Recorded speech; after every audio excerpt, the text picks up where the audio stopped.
Hi, our inner strength is greater than outer obstacles എന്നാണ്.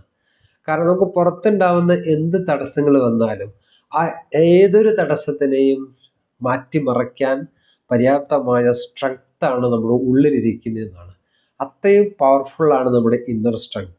നമ്മുടെ inner strength എന്ന് പറയുമ്പോൾ അത് ഉപബോധ മനസ്സിൻ്റെ ശക്തിയാണ്. കാരണം നമ്മുടെ ബോധ മനസ്സ് ജസ്റ്റ് 10% ആണെങ്കിൽ ബോധ മനസ്സ് 90% ആണ്. അപ്പോൾ ബോധതലത്തിലിരിക്കുന്ന ചെറിയ ചെറിയ പ്രശ്നങ്ങളെയൊക്കെ, നമ്മൾ പുറത്തുള്ള പ്രശ്നങ്ങളെയൊക്കെ, നമ്മുടെ ജീവിതത്തിൽ വരുന്ന പല പ്രയാസങ്ങളെയും തരണം ചെയ്യാൻ നമ്മുടെ ഇന്നർ പവർ വളരെ പവർഫുള്ളാണ്. അതിനെ നമ്മൾ ഉപയോഗപ്പെടുത്തുക എന്നുള്ളതാണ്. അതുകൊണ്ട് പലപ്പോഴും നമ്മൾ സ്വാഭാവികമായിട്ടും നമ്മുടെ ജീവിതത്തിൽ പല പ്രശ്നങ്ങളും ഒരുമിച്ച് വന്നൊരു ബുദ്ധിമുട്ടുന്ന അവസ്ഥകൾ നമുക്ക് ഉണ്ടാവാറുണ്ട്. മല പോലെ വരുന്ന പ്രശ്നങ്ങളൊക്കെ ചിലപ്പോൾ മഞ്ഞുപോലെ മായുന്നതും കാണാറുമുണ്ട്. അത് തന്നെ നമ്മുടെ ഉള്ളിലുള്ള സ്ട്രെങ്ത് അത് അവിടെ പ്രയോഗിക്കപ്പെടുന്നതാണ്.